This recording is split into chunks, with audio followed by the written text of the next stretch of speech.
Support comes from the Virginia Living Museum. I'm Jessica Azura, Senior Director of Guest Engagement, welcoming you to experience the wonder of Virginia's native birds, mammals, marine life, and reptiles, all with a focus on education and conservation. More at thevlm.org. A very good morning to you. Welcome to our Bird Notes. This is Dwight Davis. Spring is fast approaching, and the birds are winging their way north. It's interesting to note the different birds that are harbingers of spring. In England, it is, by long tradition, the cuckoo. For many, it is the robin. At the mission of San Juan Capistrano in California, it is the swallows returning on March 19th. But in Hinckley, Ohio, the avian object of celebration marking the arrival of spring is the so-called buzzard. Residents of this small Ohio town have been greeting the return of the buzzards every year for many years. Folklore says the buzzards have returned on March 15th every year since 1819. People get dressed up in buzzard hats and buzzard vests and all sorts of things to greet the birds as they return from their winter quarters in the Great Smoky Mountains.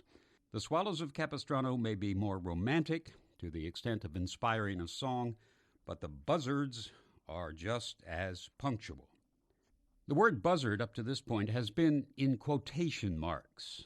The birds we're actually talking about here are vultures, turkey vultures to be specific, and we'll try to sort out the names this morning, more etymology than ornithology perhaps. In the beginning, in England, the broad-winged hawks, the butios, were called buzzards. Butios are related to eagles, have chunky bodies, broad wings, and broad tails. In England, these include the buzzard, the long-legged buzzard, the rough-legged buzzard, the latter called the rough-legged hawk in this country. Early settlers in America, while they may have been intrepid pioneers, were not trained ornithologists. So when they saw a large soaring bird in the sky, they dubbed it a buzzard. The bird to which they attached the name was the turkey vulture. Not at all a buteo hawk or a buzzard, actually, but the misnomer still lingers, especially at this time of year, in Hinckley, Ohio. The turkey vulture, seen here as well as in Ohio, is a large dark bird with a bald red head, the head sort of like a turkey, thus the name. It soars with its long dark wings held in a flattened V, a dihedral angle, if you remember your geometry. The black vulture, a smaller relative, can also be seen in our area, identified by a much shorter, squared tail and labored flapping of the wings between glides. Both vultures are carrion eaters. We do have real buzzards in this country, including the rough-legged hawk, mentioned before. The common red-tailed hawk and the red-shouldered hawk, seen soaring in our area on flattened wings, are both buzzards or buteos.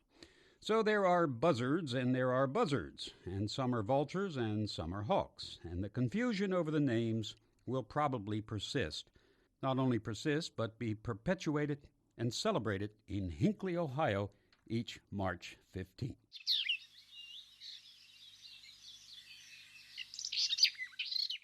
Support comes from the Virginia Living Museum. I'm Jessica Azura, Senior Director of Guest Engagement, welcoming you to experience the wonder of Virginia's native birds, mammals, marine life, and reptiles, all with a focus on education and conservation. More at thevlm.org.